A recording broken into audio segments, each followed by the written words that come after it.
Bom dia, boa tarde ou boa noite. Bom, professor, dando aqui um panorama geral, nossa aplicação, a gente resolveu fazer uma API e o que é que ela vai tratar? Ela é um helpdesk e vai ser um sistema de gestão de chamadas. Então, assim, a gente fez uma aplicação toda back-end, REST, e ela vai funcionar como uma mediação entre o usuário, que a gente pensou naquele usuário ali de um sistema escolar, que é aquela, seja o professor ou aluno que está com algum problema ali técnico. Então, esse usuário, ele vai fazer um chamado, esse chamado ele vai ser atribuído a um técnico e tudo vai estar conectado lá no banco. Então, nossa API ela vai permitir o controle de usuários, de técnicos e de chamadas, como também a integridade lá dos dados com o banco.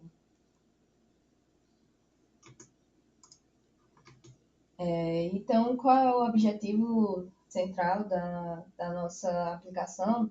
É, como eu falei, gerenciar o ciclo de vida desses incidentes tecnológicos, digamos assim, dessas chamadas, desde a abertura pelo usuário até a resolução, que é quando o chamado ele vai sair de andamento para concluído.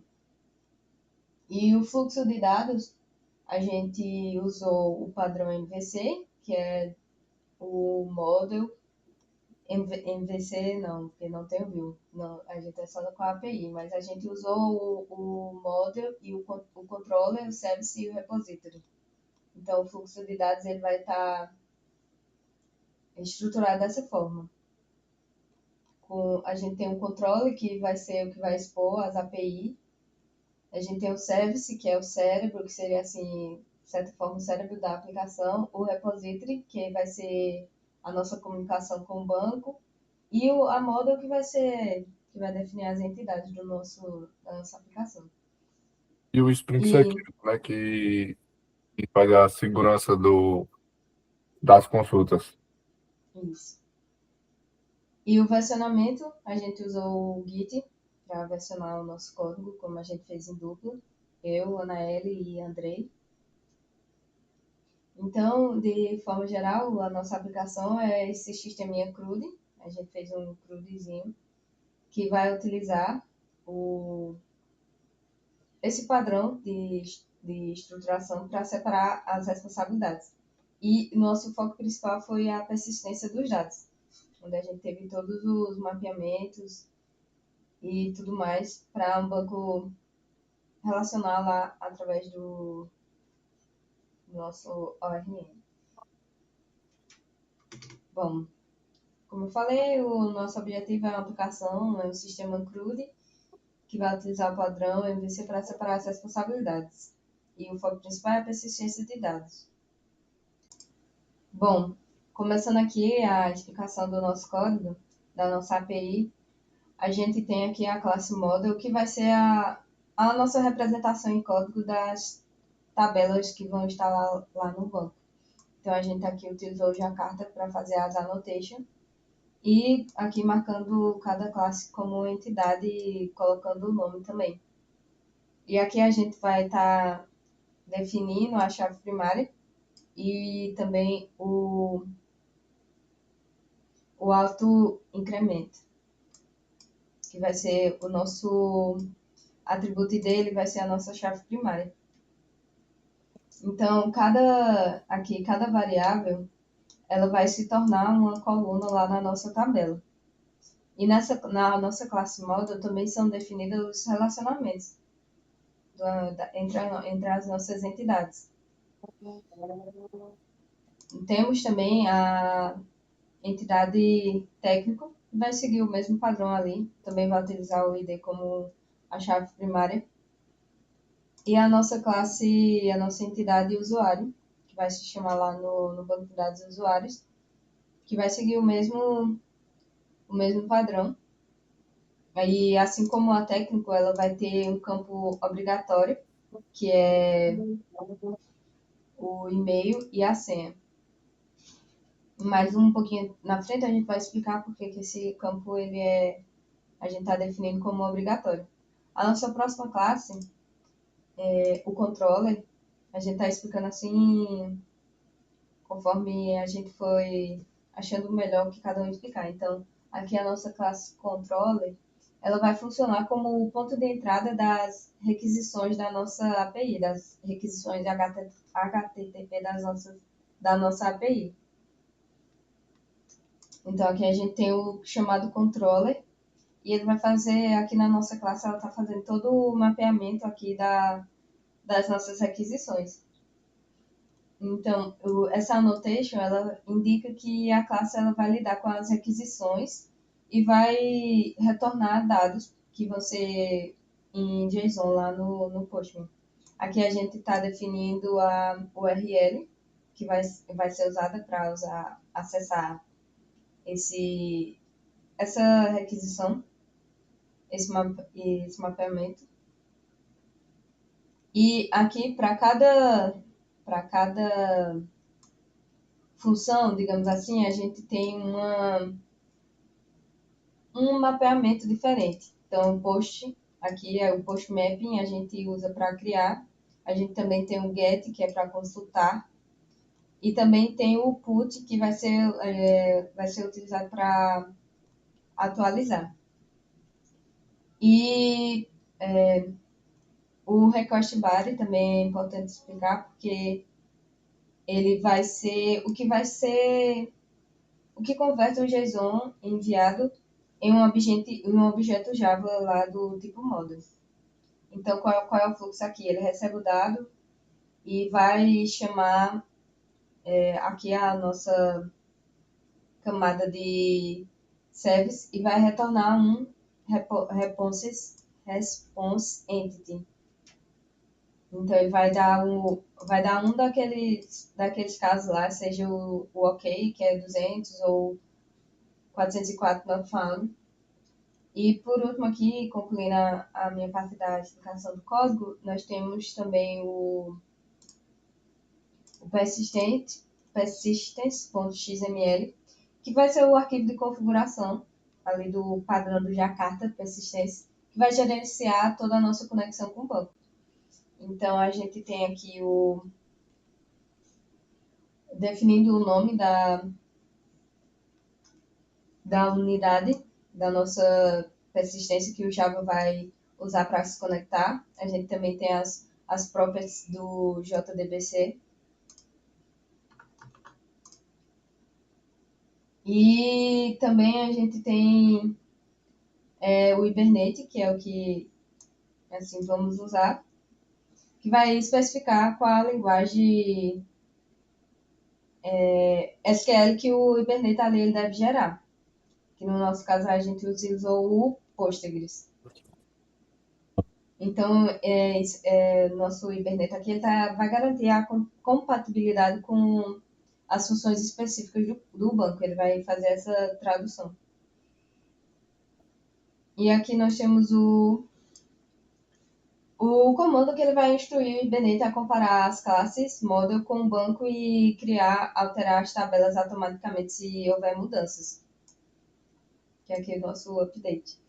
E o nosso application properties, ele, como eu já estou utilizando o persistence.xml para gerenciar a conexão manualmente, então o application properties ele tem um papel assim complementar aqui no nosso ecossistema de Spring Boot, que ele vai só definir em qual porta o servidor, que é o nosso servidor lá padrão do Java, o Tomcat, que ele vai rodar. Então, resumindo, a aplicação ela vai utilizar o modo para definir o esquema relacional via as annotations do Jakarta JPA. O persistence.xml, que vai estabelecer, digamos assim, o contrato de conexão com o Postgres, enquanto o controller ele vai expor essas operações para o mundo, digamos assim, via a nossa API REST. E o Application Properties, que vai só centralizar aqui as configurações do ambiente, que no nosso caso é só a porta, que vai garantir que o servidor e a persistência elas trabalham em conjunto. Vou passar a fala agora para Andrei, que ele vai explicar aqui o que ficou faltando, a outra parte do código, que também tem que explicar essas outras classes. Bom, os repositórios que a gente fez são praticamente iguais. O que muda mesmo é a entidade que está sendo trabalhada. Nesse caso, eu vou utilizar o usuário repository, mas as outras são exatamente igual. Se eu quiser até ver, eu vou colocar aqui. Todas elas utilizam o que o senhor pediu, que é a persistência manual dos dados, para a gente ter o total controle da transação e do commit, do que da persistência dos dados, para ser mais direto. E tanto o chamado quanto o técnico utiliza o Entity Manager Factory. Eu vou explicar aqui o usuário, só para ficar mais fácil. Bom, a gente fez a criação do CRUD, né, onde tem os métodos salvar, onde ele cria o Entity Manager através do Entity Manager Factory. Ele abre a transação a partir desse Entity Manager, ele persiste o usuário e dá o commit na transação e ele faz as verificações daqui, se ela existe ou não dentro do banco já, e caso tenha dado algum erro inesperado, ele faz o rollback, que é voltar para o estado anterior. Caso ele passe por todas essas verificações, ele fecha o Entity Manager, ou seja, persistindo os dados. O buscar perfil é muito similar. É um adendo aqui que a gente pensou em utilizar o HQL, que é o Hibernate Query Language, só que a gente seguiu a recomendação do senhor, que é utilizar o JPQL, porque se um dia a gente quiser trocar o banco, o JPQL ele não sofre alteração, assim, dá para usar ele, o código não precisa alterar tanto o código para ele funcionar com outro tipo de banco. Nesse exemplo, a gente está usando o PostgreSQL, mas se a gente quisesse colocar um MySQL da vida aí, iria dar certo também. Aqui é a mesma coisa. Ele cria a consulta aqui, a gente cria o Entity Manager com o Entity Manager Factory e ele retorna a linguagem, a linguagem não, bom, quebrei agora. Ele retorna a query, ele seleciona o usuário, onde o usuário tem que ser igual ao e-mail e retorna um único resultado, ou seja, ele vai retornar uma única entidade, um único usuário. É isso que a gente. E caso o usuário não exista, ele lança uma exception, o usuário não encontrar a exception, não foi preciso encontrar o usuário com e-mail, mas o e-mail passado como atributo. Ou então a gente lança um runtime exception com um erro inesperado. Caso isso não aconteça, ele fecha também o Entity Manager no final. Eu listar todos para retornar todos os usuários, lembrando que os únicos que têm autoridade para fazer isso são os técnicos desse sistema da rede. Quando chegar mais para frente na parte de segurança, eu vou explicar. E tem o atualizar, onde ele faz a mesma coisa. Primeiramente, ele checa o ID, quando passa o usuário aqui, ele vai checar se o ID do usuário foi igual a null e o Entity Manager que ele procurou foi igual a null, ele vai lançar uma exception que não é possível atualizar porque o usuário não existe no banco. Caso contrário, ele vai fazer um merge do estado anterior do usuário com esse novo estado que a gente está persistindo dentro do banco. Ele faz o commit e caso o usuário não seja encontrado, ele captura essa exception e faz o mesmo esquema das outras. Caso ele lance essa exception, ele vai ver se a transação está ativa. Se não tiver, ele dá o rollback também. E assim sucessivamente também nas exceptions normal. Caso contrário, ele fecha também. Então, é o mesmo padrão que a gente usou em todos os métodos. No deletar, vai ser do mesmo jeito, eu não vou explicar, acho que já está claro como é que é já. E é isso. Eu vou dar uma explicada aqui no deletar, é melhor, né? Ele cria novamente, ele abre a transação e procura o usuário através do método find, através do ID, que é passado como atributo. Se o usuário que retornar for nulo, ele disse que não foi preciso, não foi possível deletar o usuário porque o usuário não foi encontrado no banco, ou seja, ele não existe no banco. Se não, ele remove o usuário, dá o commit e retorna as informações do usuário deletado.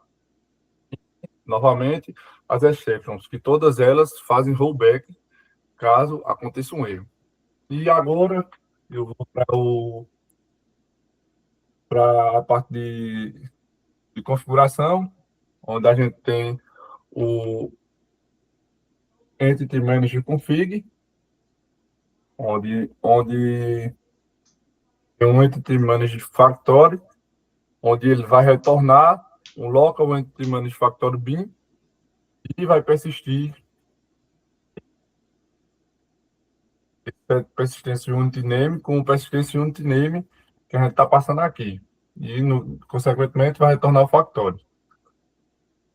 A gente também utilizou a plataforma Transition Manager, onde ele vai passar como atributo um Entity Manager Factory e vai retornar o new JPQA Transition Manager. E retorna também o Entity Manager Factory. Perdão, ele utiliza o Entity Manager Factory como atributo dentro do JPQA Transaction Manager.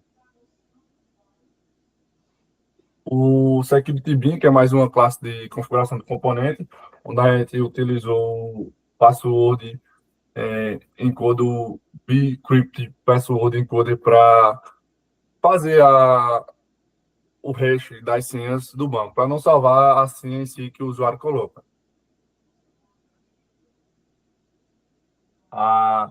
O Security Config é mais a questão das autorizações de cada usuário através da role dele. No caso, o tag, como eu falei lá atrás,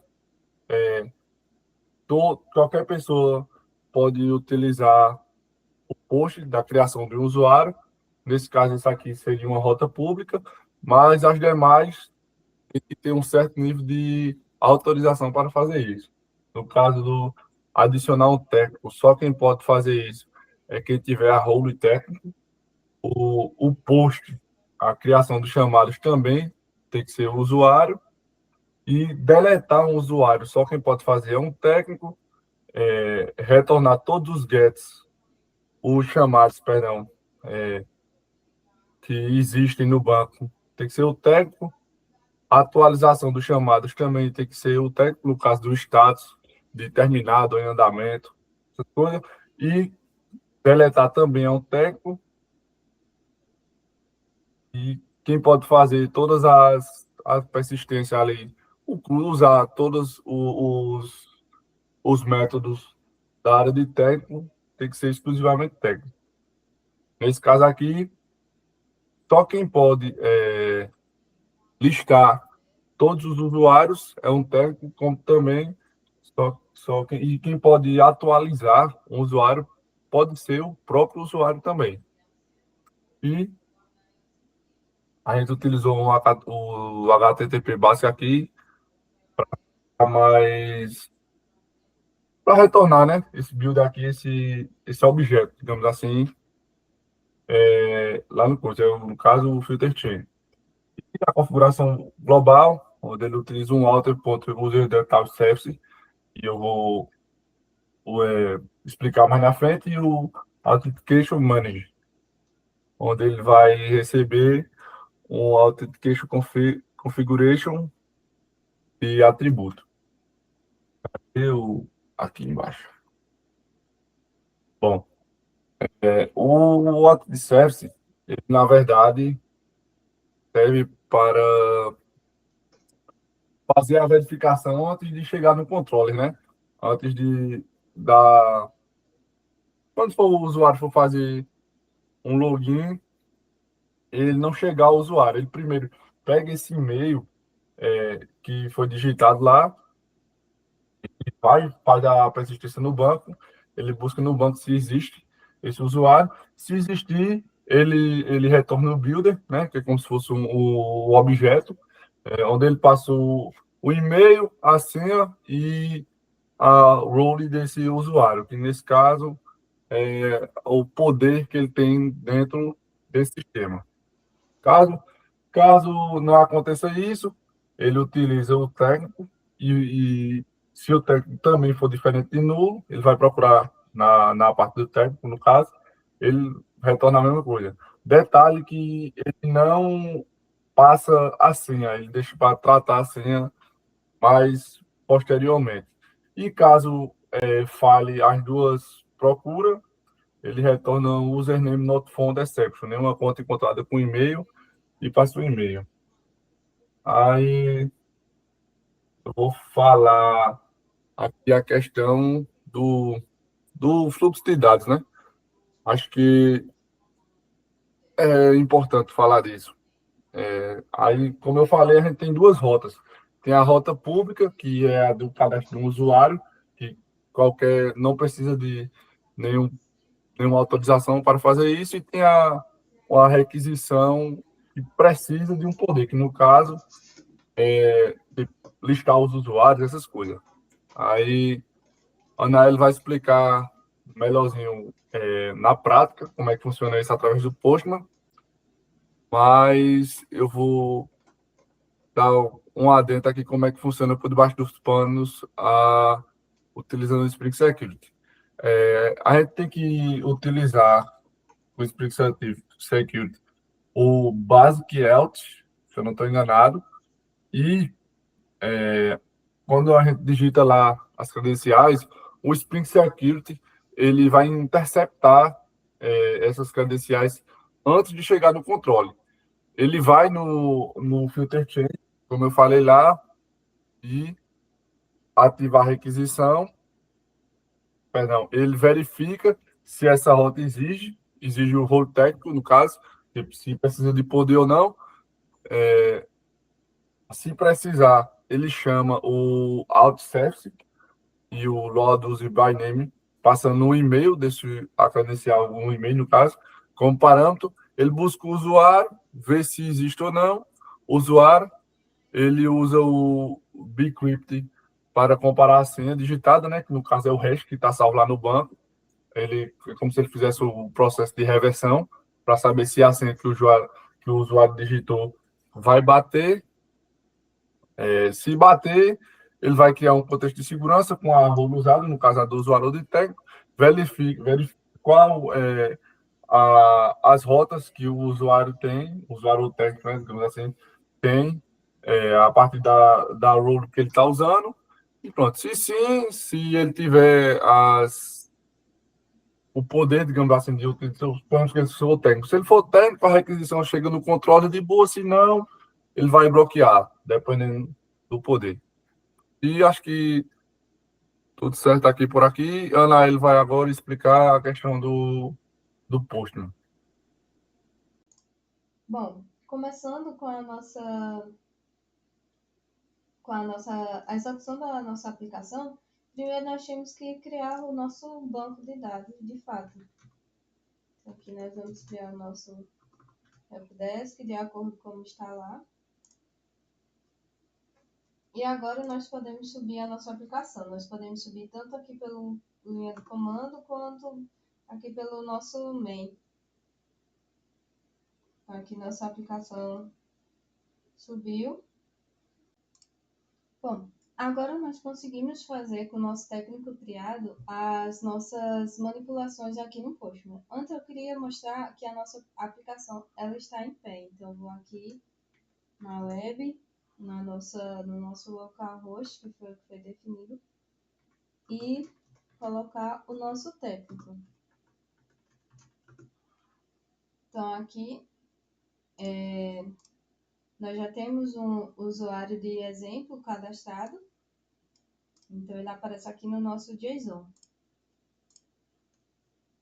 Então, aqui, para cadastrar um usuário, nós temos que colocar uma autorização de técnico e passar no body aqui o nosso usuário. Então, vamos fazer um segundo teste, colocando aqui outro usuário e passando a role que é de usuário. Aqui, então, o nosso usuário ele foi criado com sucesso. Aqui, nós podemos listar, passando também a autorização com o nosso técnico, nós podemos listar todos os nossos usuários. Então, agora nós temos 2 usuários. Se nós viermos aqui, nós podemos ver que o nosso JSON, ele carrega automaticamente, assim como no nosso Postgres, na nossa base de dados também. Seguindo aqui com os nossos métodos, nós temos, dentro dos métodos dos usuários, nós temos o buscar por e-mail. Então, aqui nós passamos o e-mail do usuário que nós queremos encontrar e fazemos a autenticação com o nosso técnico. Então, vamos supor que eu quero encontrar este aluno. Então, aqui ele passa ele nos retorna aqui o nosso aluno.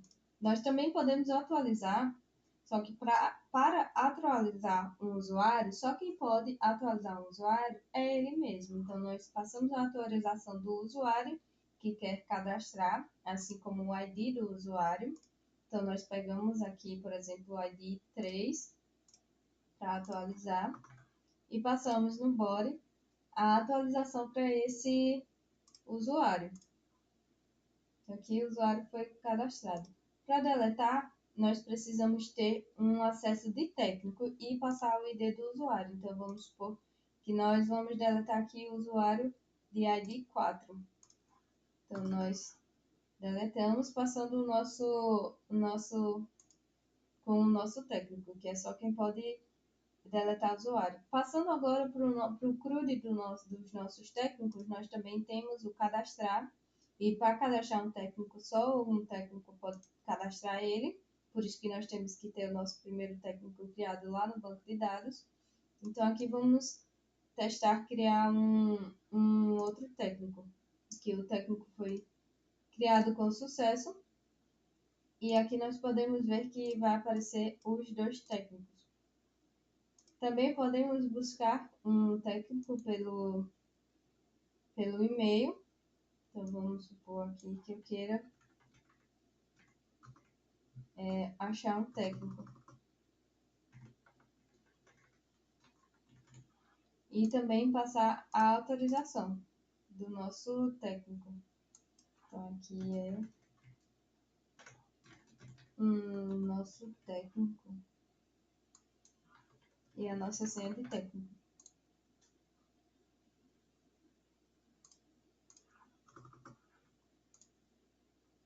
Então, aqui o usuário ele foi retornado aqui. Como eu tinha colocado a senha errada, ele dá um erro aqui de sem autorização. Então, a senha tem que estar correta. Se não estiver correta, ele vai dar, conforme é o comportamento esperado, ele vai dar acesso não autorizado. Outro método, nós também podemos listar os técnicos, passando aqui utilizando um técnico. Então, nós só temos 2. E para atualizar o técnico, nós atualizamos com base no ID. E também só quem pode atualizar o técnico é ele mesmo. Então, vamos supor aqui que eu queira atualizar o técnico 8, aí eu tenho que passar a autorização dele. Então, aqui eu vou utilizar como exemplo. E também a senha que nós cadastramos para ele. Aqui eu vou colocar novo técnico e também adicionar uma especialidade que estava nulo. Bom, agora, iniciando os métodos dos nossos chamados, nós podemos abrir um novo chamado. E para abrir um novo chamado, nós temos que atribuir ele ao usuário, porque só quem pode abrir um chamado é o usuário. Então, nós temos que pegar as atualizações do nosso usuário. Então, aqui nós temos os nossos usuários. Vou utilizar esse usuário aqui do ID5. E eu tenho que passar as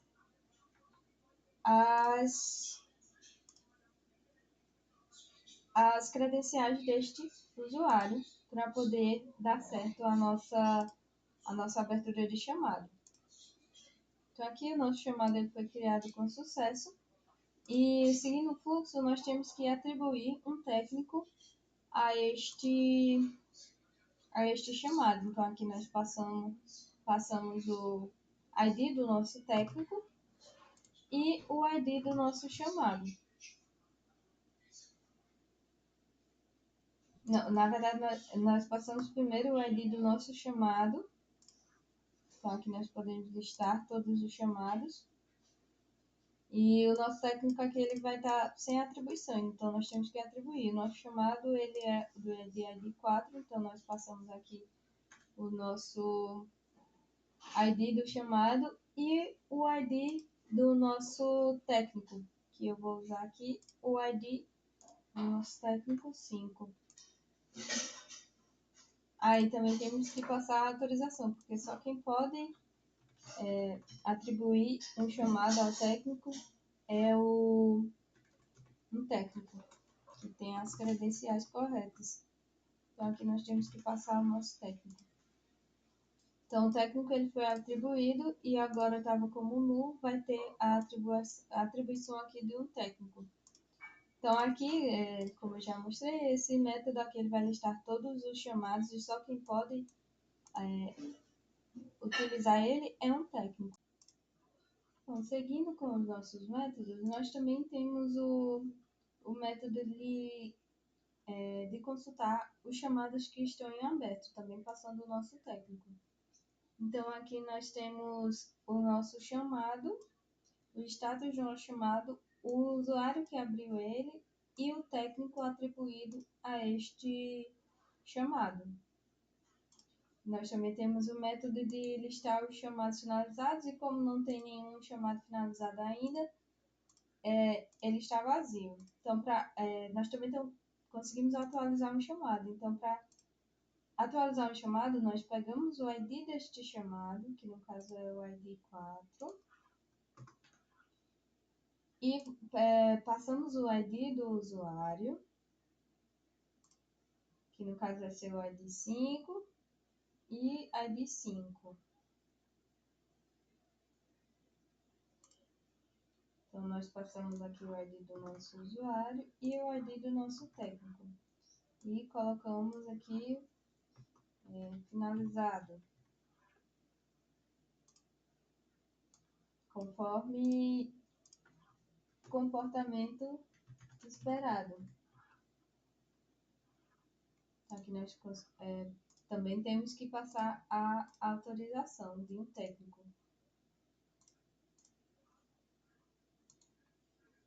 Então, o nosso chamado ele agora foi atualizado. Se viemos aqui em listar os chamados, vai aparecer o nosso chamado finalizado. E para deletar um chamado, só quem pode deletar um chamado é um usuário. Então, nós pegamos aqui este chamado de ID 4 e deletamos. Primeiro eu vou fazer a busca por ID. Então, que eu vou buscar um chamado por ID. Nós temos o nosso chamado 4, fazer aqui a nossa autenticação e buscar o nosso chamado. Nosso chamado aqui ele aparece buscando pelo ID. Agora, para deletar, nós passamos o ID do nosso chamado e também fazemos aqui a autenticação. E vai dar, o nosso chamado ele vai ser deletado. Agora, se viermos listar, não vai ter mais nenhum chamado. Então, essa foi a nossa API e espero que vocês tenham gostado. E ela foi uma API assim pensada para resolver essa questão de chamados, atribuir técnicos a chamados e tentar assim ter um sistema de gestão melhor. Pensamos no ambiente escolar, mas ele facilmente serve para qualquer ambiente. Então é isso, boa tarde, ou boa noite, ou bom dia, depende de que horas você vai estar assistindo.